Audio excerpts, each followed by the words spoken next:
नमस्कार विद्यार्थी मित्र। आज हम हिंदी विषय में इकाई नंबर 2 कच्छ की सैर के बारे में जानकारी प्राप्त करेंगे। सबसे पहले लेखक परिचय। इस इकाई के लेखक है हरेश ढोलकिया और उनका जन्म स्थल है कच्छ और उनका व्यवसाय रहा है अध्यापक। वह एक अध्यापक थे। उनके मुख्य लेखन की अगर बात करें तो अंगदनो पग, 400% आनंद, पूर्व राष्ट्रपति अब्दुल कलाम के विंग्स ऑफ फायर का अनुवाद अगनपंख शीर्षक से गुजराती में किया। इस प्रस्तुत इकाई में उन्होंने कच्छ का परिचय दिया है, जिसमें कच्छ एवं उसके इर्द गिर्द के कई दर्शनीय स्थानों का परिचय उन्होंने हमें करवाया है। हम इस इकाई में अपनी संस्कृति का आदर, अपनी विरासत का संरक्षण, देश प्रेम आदि मूल्यों को विकसित कर सकते हैं। यहाँ आपकी रचना कच्छ यात्रा का भावानुवाद प्रस्तुत किया गया है। अब हम इकाई को पढ़ेंगे। आपने कई जगह की सैर की होगी। आपने बहुत सारी जगह को घूमा होगा, देखा होगा, सैर की होगी। आप अपने मम्मी और पापा के साथ घूमने गए होंगे। हमारा भारत देश अनेक दर्शनीय स्थलों से समृद्ध है कि हमारा जो देश है भारत, वह अनेक दर्शनीय स्थलों से समृद्ध देश है। हमारे यहाँ की जम्मू कश्मीर, हमारा पंजाब प्रांत, हमारा गुजरात प्रदेश, केरल, ऐसे बहुत सारे स्थान हैं जो देखने लायक है।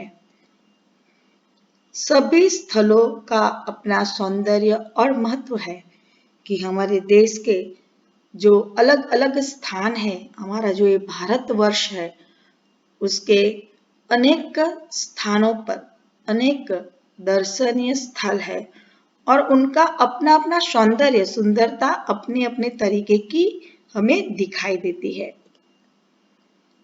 गुजरात उनमें से एक अनूठा राज्य है कि भारत में आया हुआ हमारा गुजरात जो राज्य है, वह भी इन्हीं राज्यों में से एक अनूठा यानी कि अनोखा राज्य है, दर्शनीय राज्य है।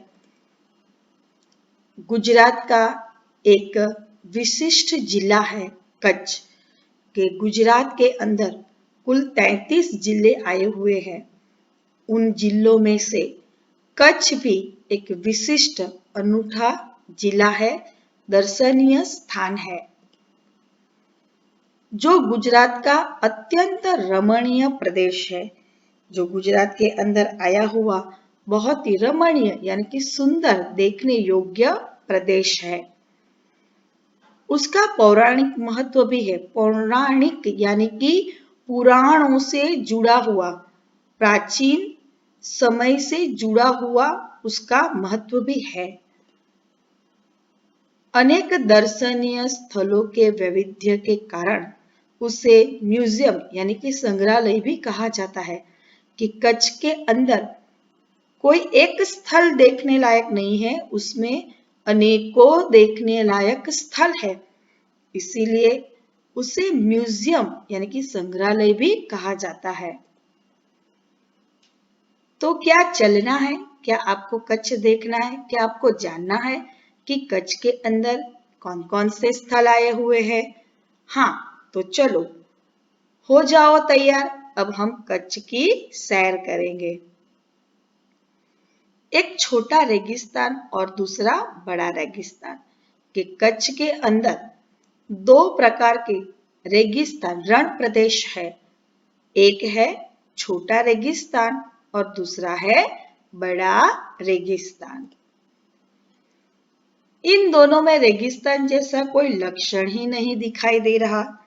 कि ये जो छोटा रेगिस्तान और बड़ा रेगिस्तान है तो उनमें रेगिस्तान जैसे कोई लक्षण ही नहीं है, क्योंकि रेगिस्तान में रेत होती है, यहाँ पर रेत नहीं है। यहाँ पर जमीन जो है वह क्षारयुक्त है और वह सफेद रंग से ढकी हुई है और इसी कारण वह लगता है कि मानो एक रण प्रदेश है। रेत कहीं नजर नहीं आती, अतः यह अनूठा रेगिस्तान है। कि यहाँ पर रेत नहीं है मगर खार प्रदेश होने के कारण यहाँ दूर दूर तक यहाँ की जो जमीन है वह सफेद रंग की जैसे चादर ओढ़ी हुई हो ऐसा लगता है और इसी के कारण वह एक अनोखा रेगिस्तान है, देखने लायक रेगिस्तान है। सामखियाली को हम कच्छ का प्रवेश द्वार कह सकते हैं। कच्छ की यात्रा यहीं से प्रारंभ होती है। कि जब हम कच्छ घूमने जाते हैं तो सामखियाली उसका प्रवेश द्वार है। तो सामखियाली से हम कच्छ को घूमने की शुरुआत करते हैं, प्रारंभ करते हैं। यहाँ से उत्तर दिशा की ओर यात्रा का प्रारंभ होता है। कि जब हम सामखियाली से शुरुआत करते हैं तो उत्तर दिशा से कच्छ को घूमने की हम शुरुआत करते हैं। रापर से धोलावीरा पहुंचते ही हमारी प्राचीन संस्कृति मोहनजोदड़ो का स्मरण हो जाता है।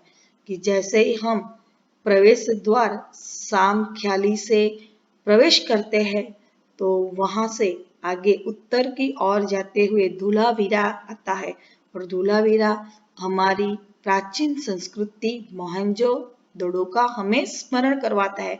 तो धोलावीरा में हमें स्नानागार मोहनजोदड़ो के समय का स्नानागार जैसे प्राचीन कहीं ऐसी स्मृतियां वहां पर देखने को मिलती है। यह स्थान 5000 वर्ष से ज्यादा पुराना है। यह स्थान पर 5000 वर्ष के अवशेषों का अंग है। कि जो धोलावीरा है यहाँ पर जो अवशेष है वह अवशेष 5000 वर्ष पुराने हैं। इस प्राचीन नगरी के दर्शन से ही हम चकित रह जाते हैं। कि जैसे ही हम धोलावीरा के दर्शन करते हैं तो यहाँ पर जो हमारी प्राचीन संस्कृति हमें देखने को मिलती है, प्राचीन नगरी जो नगर देखने को मिलता है, यही देखकर हम आश्चर्यचकित हो जाते हैं कि 5000 साल पहले भी हमारा देश कितना विशिष्ट और समृद्ध था। हमें प्राचीनता में आधुनिकता के दर्शन होते हैं।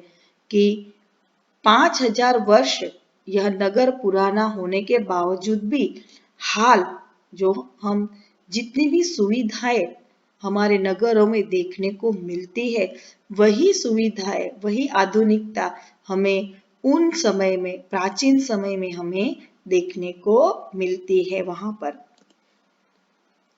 सामखियाली से पश्चिम की यात्रा करते हैं तो भचाऊ नजर आता है, जो बड़ा गांव है जैसे नगर। कि जैसे ही हम कच्छ के प्रवेश द्वार सामखियाली से प्रवेश करते हैं कच्छ के अंदर तो पश्चिम की ओर जब हम जाते हैं तो पश्चिम की ओर भचाऊ नामक वहां का एक विशिष्ट एक समृद्ध गांव हमें नजर आता है। तो यह जो गांव है वह नगर जैसा है, शहरों जैसा बसा है।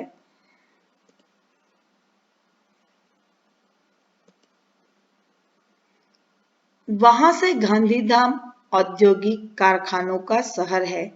यहाँ सिंधी प्रजा पाकिस्तान से आकर स्थायी हुई है।